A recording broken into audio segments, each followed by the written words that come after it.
Hello, everyone, and welcome to a very special bonus episode of Locked On Canadiens. Today, we're talking European draft prospects. We're going to talk Leo Carlsson and more inside today's show. Locked On Canadiens, your daily podcast on the Montreal Canadiens. Part of the Locked On Podcast Network, your team every day.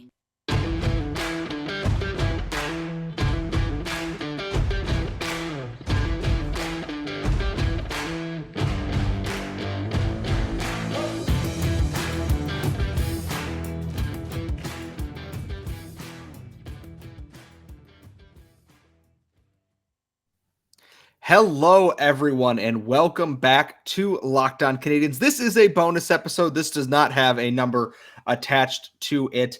As you know, a couple of weeks ago, we talked about the Canadiens' European prospects, especially some of those names who could potentially be coming over or have arrived in North America. I am joined by the man of the hour, the one who makes me seem smart by having him on this show to talk European draft prospects today, two in particular that should be of interest to the Montreal Canadiens.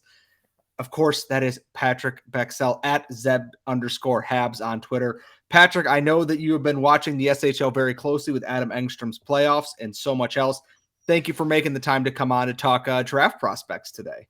Yeah, anytime. And any way I can get away from teaching studies, I'm good. Yes. The good part here is that we tried to do this last week. Unfortunately, my internet did not cooperate, move some things around. We have Patrik back on today. And as everyone who is following the Canadiens know, against the Flyers, they were eliminated from playoff contention. They currently sit, yes, yay.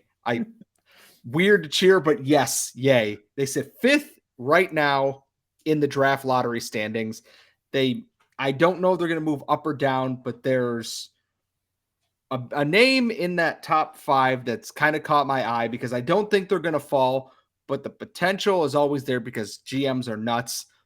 Patrick, since you follow the SHL much closer than I do, and I don't have as much of the context as I would hope for, Leo Carlsson has been a fixture in that top five range since the draft ranking started coming out over the summer. It's Bedard, it's been Fantilli, and it's been Carlson. Michkov has fallen a little bit in there, but those are the four that seem to be up there. And we could probably spend two whole shows talking about Michkov if we needed to, but I want you to tell me about Leo Carlsson, who seems to be becoming the forgotten, somehow underrated part of this draft class with everyone focused on Bedard and Fantilli. And Leo Carlsson seems to be a pretty good consolation prize, all things considered. I know everyone is talking about Fantilli and being number two, but I think it's closer depending on where the team is and how long you can wait and all that. And let's be fair, because if Michkov wasn't Russian, he would go number two anyway, at least, if he wouldn't challenge Bedard for the top spot even. So let's be honest with that. You know, it's a weird draft in that regard that Michkov, who is, I know I put it on Locked On Sharks that I said he's probably the one that's going to fall the furthest in the draft and out of the top. But I also said he's probably the most likely to be a superstar in the NHL down the line. It's just that he sits on a long contract with St. Petersburg, but the way he's playing in Saki, in arguably one of the worst teams in KHL, is incredible. So let's be that. Leo Carlsson is probably closer to Fantilli than many North American thinks or fans. Maybe not the scouting community. They're pretty high on Carlsson, and he's smart, he's strong, he's big. He's the archetypical center you want. And what is it? I've had his updated stats somewhere here. I have so many windows open, but I have them right in front of me here. So in 44 games, he scored 25 goals. He was awarded Junior of the Year in Sweden. 0.5 points per game over 44 games in a professional league at that age. It's incredible. Let's start with that. Then look at the playoffs. 6 playoff games. The 7th is ongoing right now. Orebro is up 1-0. Unless something happened the last minutes. And he has 5 assists already. In 6 games, he has 5 assists. So he's having a better point per game percentage than in the playoffs than he did over the season. In the World Juniors, he was almost a point per game player in a weird Swedish team. Let's be honest with that as well, where the coaching might not have been the best. He has around 15 minutes of ice time as well. So when you compare him to Fantilli, who has more ice time, maybe, let's be honest, I'm not going to say maybe, in a worse league with less pros, you're gonna have that kind of, many people look at points and especially from forwards and saying, this is good, this is bad, this is etc. etc. But in this regard, it's apples and oranges completely. His skating is a strength. He has good speed. He pivots well. He turns and align very well as well. There is certainly a Pettersson comparison to be made for sure. Maybe not with the same drastic shot as Pettersson has, but everyone is speaking that he's not playing center, or not everyone. We all know who's speaking about playing center in the SHL, but rarely you do that at 17. But on the other hand, I've spoken with NHL scouts from other clubs than Montreal, and everyone agrees that he's played center in the under 20s, just like Elias Pettersson. Just because he hasn't done it in pro for a year doesn't mean that he can't play center and that he has forgotten how to play center. Let's be honest. Elias Pettersson didn't play center for 2 whole seasons in the SHL. He's a pretty decent center in the NHL right now, and Leo Carlsson is sort of in the same kind of bracket. He has hockey IQ. He has vision. He can pass the puck very well. He protects it extremely well. It's the shot that really drags him down. I suppose my question here for you, Patrick, is based on having that hockey IQ and that vision that a team like Montreal, where Martin St. Louis loves and appreciates the players who take those risks and do those things there, is this someone that upon being drafted could come in and play in the NHL immediately? Or would you, in your scouting opinion here, keep them in the SHL for another year? Or would you even have them shift, if they want them in North America, shift them to maybe a step down in the AHL from the SHL and have them learn center in that spot before they hit the NHL level after that? I mean, I would not place him in the NHL directly. Let's start there. That would be, the main cornerstone of that argument. Like, he's not ready to be there. A little bit like Juraj Slafkovsky. I love him to bits, but he probably should have played AHL or gone back to Europe for that season. Interesting thing is, Leo Carlsson will go early in the draft. He will definitely go in the first round. I'd be shocked if he doesn't go in top 4. But as he is drafted out of the first round, you can place him in the AHL. So that is an exciting perspective. On the other hand, he's 18. He hasn't moved away from home, more or less. Would it be better to maybe say, try live alone in Orebro for another year? Make sure to eat properly. We can monitor you. We can learn from the mistakes you do this year, where you're safe and can, if anything goes wrong, you can go home to your family and support yourself that way and learn from the mistakes the easy way, rather than bringing him over and maybe not surround him with that many Swedes in the Montreal organization. or in that regard, looking around it in that way. He could easily be a power forward in that regard. Obviously, he's lacking the shot in that. If you start to utilize him, then, but give him another year in Sweden, or I prefer, in a way, when you draft someone this high, I wouldn't mind putting them back in Europe or in juniors or in NCAA for another year, in order to just make sure that they're out of the spotlight and out of the media. It doesn't matter which club it is. Well, if it's Arizona, you're probably out of the media anyway. but you know, like in Montreal, in New York, and it's in Toronto for sure, you're gonna be, you know, in the media at any given point. So I think it might be smarter to keep him out on the limelight in that regard. Everyone thinks here that he is a cornerstone of an NHL franchise. He might not be a superstar in the making, like I think Matvei Mitskov will be, but he's sort of a Philip Forsberg kind of player. You love to have him, you hate to play against him. And I think that's if he falls to the Canadiens at 5, I think the draft's already a huge win. However, as of this moment when we are recording this, the Canadiens still have 2 first-round picks, and there is a name lingering around that second one that is of a lot of use to the Canadiens, I think, in the near future. And we're going to talk about them coming up next. But first, today's sponsor is FanDuel Sportsbook. With the NCAA tournament in full swing and the NBA marching towards the playoffs, it's time to download FanDuel, America's #1 sportsbook, where you can get a no-sweat first bet up to $1,000 as a new customer, and that's in bonus bets back if your first bet doesn't win. All you got to do is download the FanDuel Sportsbook app. It's safe, secure, and super easy to use. Bet on everything from the money line to point scores to threes drained, and if you're feeling lucky, combine everything into a same-game parlay to increase your winnings. So don't miss this chance to get your no-sweat first bet up to $1,000 in bonus bets when you go to FanDuel.com/LockedOn.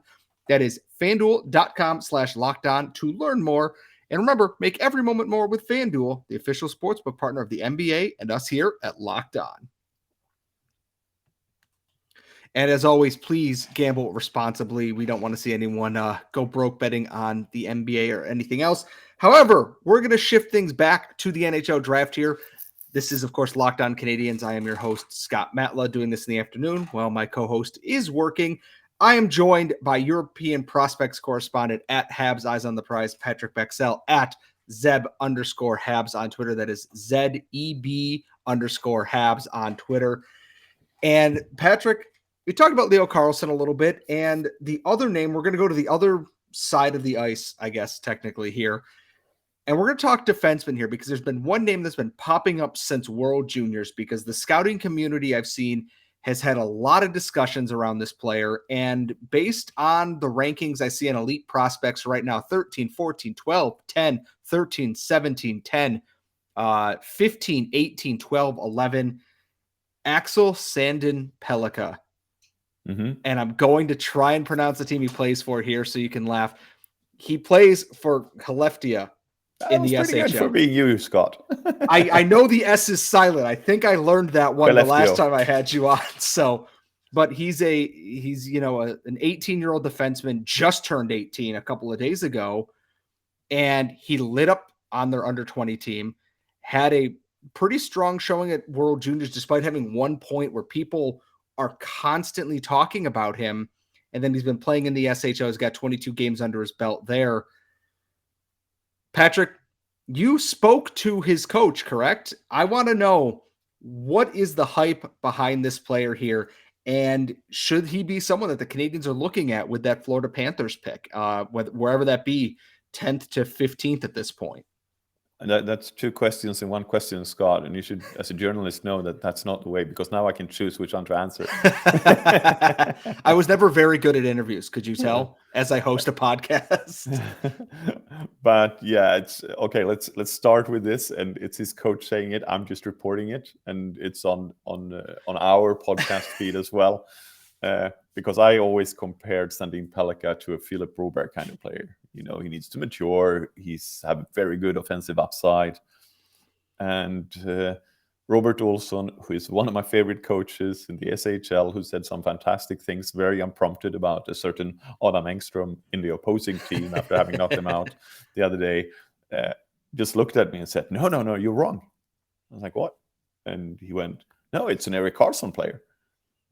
And you can't really get any higher praise than that, you know? So then he lowered it a little bit to a Jan Klingberg kind of player, which is pretty decent. Still a pretty high-end piece there to have. That's a regular NHL player right there with a pretty high upside, but still. Indeed. And he's I trust his coach saying that this is the kind of player Sandin Pellikka is.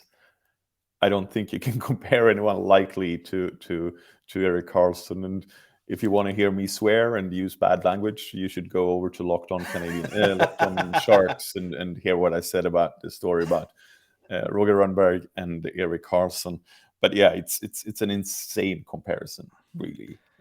It doesn't matter if you're Swedish, Finnish, or North American. You know, there is only one Erik Carlson. Let's be honest with that, and there's never going to be another. But yeah, he's a skilled puck mover. He's a standout player for Sweden in the World Juniors, and in the end, he and Adam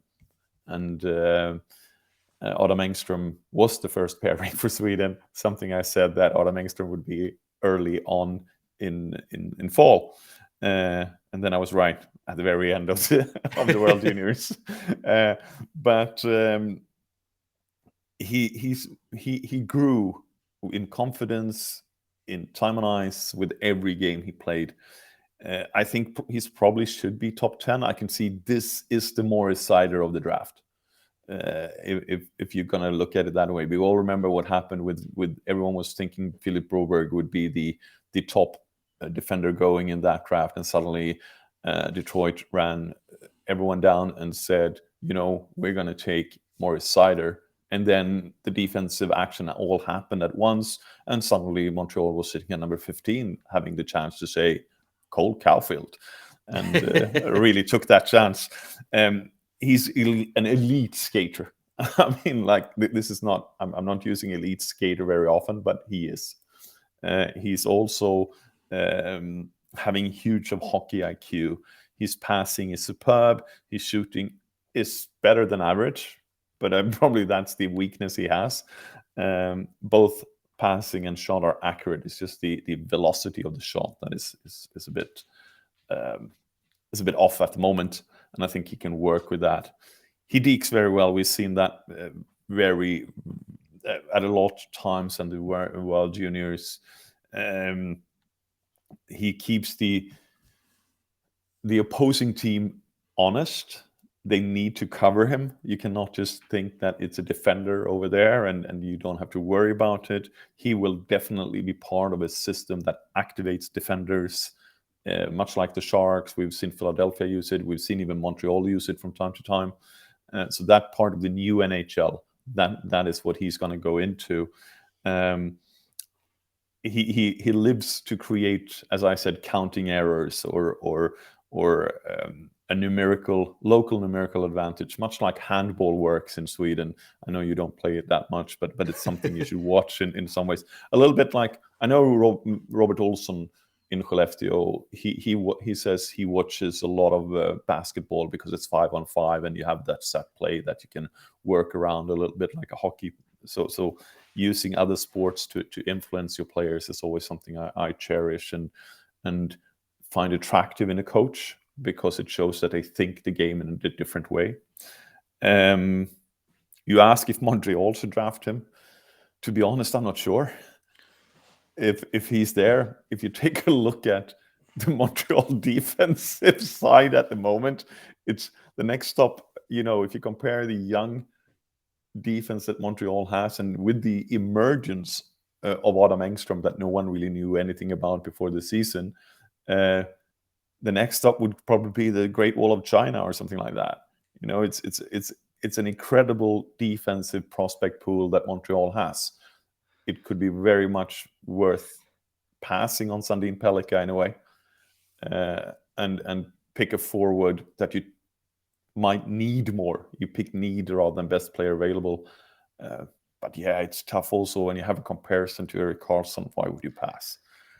Yeah, that's a really good point, because here's the thing is I was going to ask if he's on the left or the right, but you mentioned Adam Engström, who is on the left. And also in that group there is Lane Hutson, which if one's good, two's even better. And three is probably company then at that point, because then in front of him, there's the Jaden Struble, there's William Trudeau, who is playing in North America right now. There's Nicholas Baudin, who they got from Chicago in a seemingly nothing trade. And then not counting the NHL, there's Matheson, there's Gooley, there's Harris, there's Arberjacka, there's Joel Edmondson for however long he's here.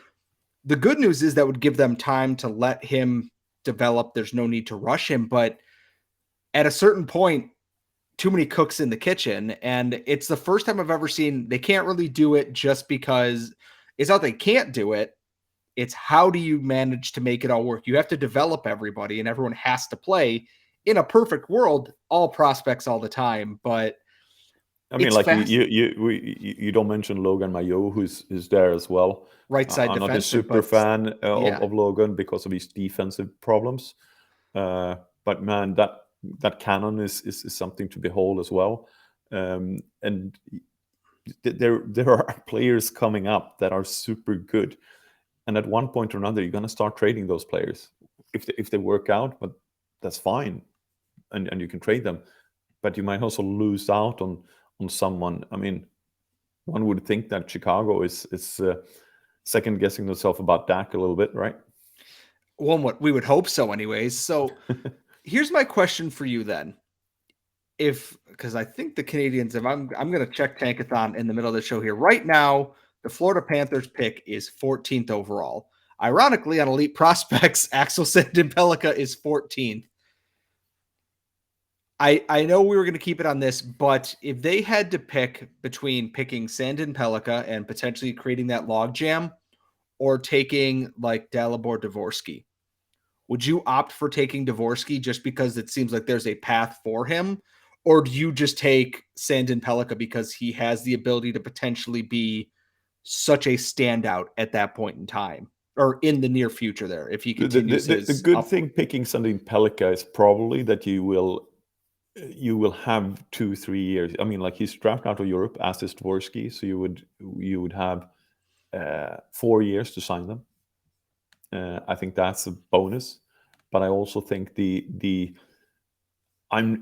I know you're gonna hate me for this, but I haven't been that impressed with Dvorsky and AIK this year. So yeah, is it just because AIK hasn't played as well as I thought, etc., or is it that Dvorsky has stalled a little bit in his development?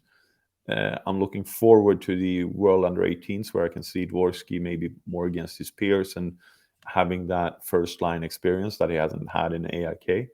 That would be very interesting to see, and I would have to refer my last judgment until then. But I think the fact is that I'll probably pick upside at that point. You know, if Axel Sandin Pellikka turns out, you can move, and I don't want to say this, Adam Engström, Logan Mayo, or some other highly touted prospect. But on the other hand, if you get Lane Hudson to work out, which certainly looks like, you're gonna be able to have two of those, and that will create havoc because you can probably cover one Erik Carlson, but you cannot cover two because the second line is gonna go, or the second unit is gonna come in with a similar kind of player with probably the similar kind of skills. Well, that gives me a lot to think about. And the only reason I picked Dvorsky is one, because it's a name I've seen mentioned so much, and his draft ranges all over the place as well. And we will have to have you back on to talk Dvorsky and other players as we slowly crawl towards draft season. Once we know where the Canadiens are picking, Laura and I will be sure to have you back on because... Yeah, I'm glad to hear that the little girl that asked about Laura on Twitter knows that she's safe. Yes. Patrik, thank you so much. Do you want to plug your podcast and where to find your work for our lovely listeners today? Well, as of Saturday, which when this is probably going out, Scott and I are part of an individual franchise called A Habs Eyes on the Prize.com. 2.0, baby. Let's go. This time we own it ourselves, so it will be very interesting to see. We love your support. We know how much the community has helped out in getting this started, and we're going to work twice as hard as we have done before, and especially me that has maybe slacked off due to my studies. But summertime and I'm already booking guests for top 25 under 25. So there's that, and obviously we have the podcast which is going to be on for top 25 as well. But I'm grading the European prospects, or most of them anyway, in a couple of weeks, and we have some exciting guests to talk about that. So you don't have to trust me only, but rather others as well. As always, you can follow us on Twitter at LO_Canadian. Subscribe wherever you get your daily podcast or on YouTube. Ring the bell to get notified every time we go live. You can follow myself at Scott Metla, my co-host at The Active Stick. Patrick, once again, thank you so much. And everyone, we will see you all next time.